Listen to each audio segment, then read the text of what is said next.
Hey everybody, my name's Ryan, and here at eTrailer we install, test fit, and review a lot of different parts. That way we could try to answer any questions that those of you might have. And that's exactly what we're doing today on our 2012 Nissan Rogue. We're going to be taking a look at and showing you how to install the etrailer.com Class 3 trailer hitch receiver. So one of the big questions we get asked all the time in regards to these Rogues is if the hitch is going to interfere with a hands-free liftgate assist. Now, I'm going to be perfectly honest, I'm not sure if a 2012 model comes equipped with it. Our particular one does not, but just in case, if yours does, the liftgate assist will still work. I've had some newer Rogues in, and all you have to do is kick your foot to one side of the hitch or the other, and it'll still operate like it should. So my first impression of the hitch on the back of the Rogue is, I think it looks pretty good actually. It sits up nice and tight against the bottom of our Nissan. For the most part, it's completely hidden. You're really just going to be able to see the receiver tube opening. And it has a nice matte black carbide finish. So it does a good job of kind of blending in with the bottom of our bumper here, where the plastic is very similar in color. It does come out a little far, but honestly, I think that's a good thing. And that's because just how the Rogue's bumper is, if the hitch sat further back, it would really limit the type of accessories we could use due to bumper clearance issues. With this being a Class 3 hitch, it's going to give us that 2-inch by 2-inch receiver tube opening. That's a really common size, and a ton of different types of accessories will work out with it. You have a reinforced collar for extra strength, and it's going to have that standard 5/8 pinhole. Now keep in mind, a pin and clip does not come included, but if you need one, you can pick it up here at eTrailer. We're going to have loop-style safety chain openings, which should give us more than enough space to use just about any size hook that we might have. As far as the hitch's weight capacities go, it's going to have a 525-pound maximum gross tongue weight rating. So that's going to be the amount of weight that's pushing down on the hitch. That's a relatively high number, and you should be able to use just about any size bike rack or cargo carrier that you would want to, for example. As far as the maximum gross trailer weight rating goes, it's going to be 3,500 pounds. That's going to be the amount of weight that's pulling on the hitch. So that is the weight of your trailer plus anything that you might have on it. Now, I do always like to suggest, never a bad idea just to grab your Nissan's owner's manual. That way you can make sure your Rogue can pull that much weight safely. And if you do plan on doing a little bit of towing, I would suggest picking up some trailer wiring. That way the lights on your trailer will match up with the lights on the back of your Rogue, and you'll be safe and legal. Now I'm going to give you a couple of measurements, and you can use these to help figure out which hitch mounted accessories to get. From the ground to the top inside edge of the receiver tube opening, that's going to be about 13.5 inches. So if you do plan on doing some towing, chances are pretty good you're going to need to get a ball mount with a rise. From the center of the hitch pin hole to the edge of our rear bumper, that's going to be about 4 inches. And you can use that measurement to figure out that if any folding accessories you might have can be stored in that upright position without contacting the bumper. So at the end of the day, this is probably my favorite hitch available for the Rogue as far as being able to do a little bit of everything, and as far as the appearance is concerned. In my opinion, it just kind of blends in and you don't really notice it all that much. But other than that, as far as getting the hitch installed, it's really not too bad actually. Everything's pretty easy to get to and shouldn't take you a whole lot of time. Speaking of which, let's go ahead and put it on together now.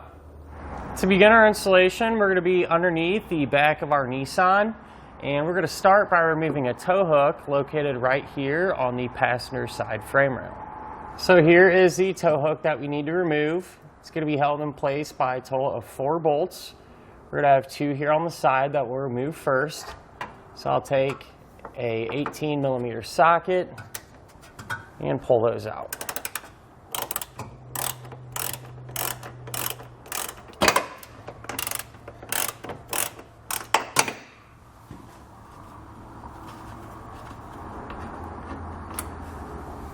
Then we're going to have 2 more bolts right here on the bottom side, here and here.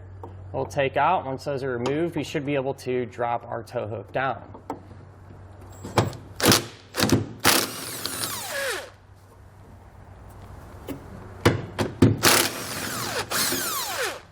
Once Once we have it removed, we'll set it off to the side, as we will not be reinstalling it. What we're going to do now is lower our exhaust down some to give us a little more room to work. So I'm going to take a strap and kind of run it from side to side. That way the exhaust will have some support and we can kind of control how fast and how far we let it down. If you don't have a strap at home to use, you can always pick one up right here at eTrailer. So we're going to have 2 rubber isolator hangers that will pop off, one on each side.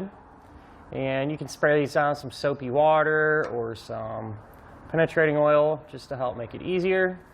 But then what you're going to do is take a pry bar and work one end of that rubber hanger off of the metal portion of our exhaust. It don't really matter which side you do, kind of whichever one's easiest to get to.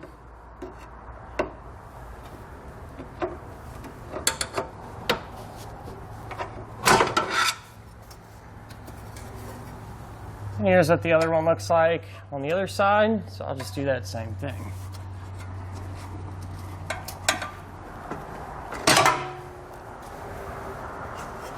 Once you have them free, go ahead and loosen up your strap a little bit, and that'll give us some wiggle room here in the exhaust. So now we can go over our attachment points and the hardware that we're going to use to secure the hitch.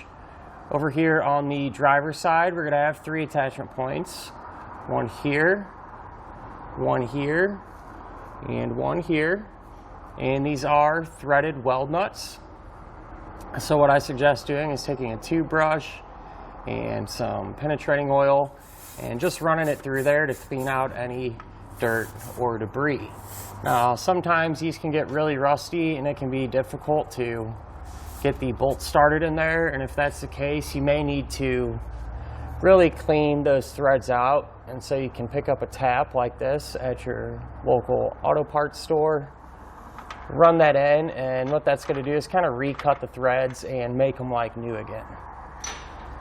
With that being said, the hardware combination that we're going to use will be the same for all of our attachment points, not only on the driver's side but the passenger side as well. And it's just going to be a hex bolt with a conical tooth washer. Make sure that the teeth on the washer are going to face up towards the hitch. So once we have our hitch held in place, these will simply just thread into those weld nuts. Now on the passenger side, we're just going to have 2 attachment points. We'll be using this one as well as this one. And again, those are both going to receive that same hardware combination. Now with an extra set of hands, we can take our hitch, raise it into position, line up the holes, and then get at least 1 bolt started in each side, hand tight. That way the hitch will support itself while we work on the rest of the hardware. Now that we have all of our hardware in place and hand tight, we can take a 19mm socket and snug everything down.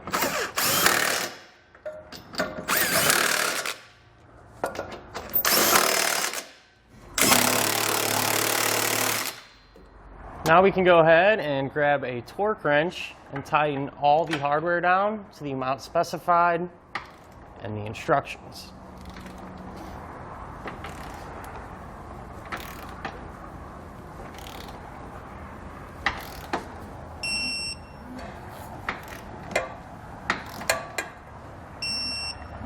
With our hitch torqued down, now we can rehang our exhaust the opposite way that we lowered it, pushing the hangers back into place. And once you have both sides done, you can remove your strap.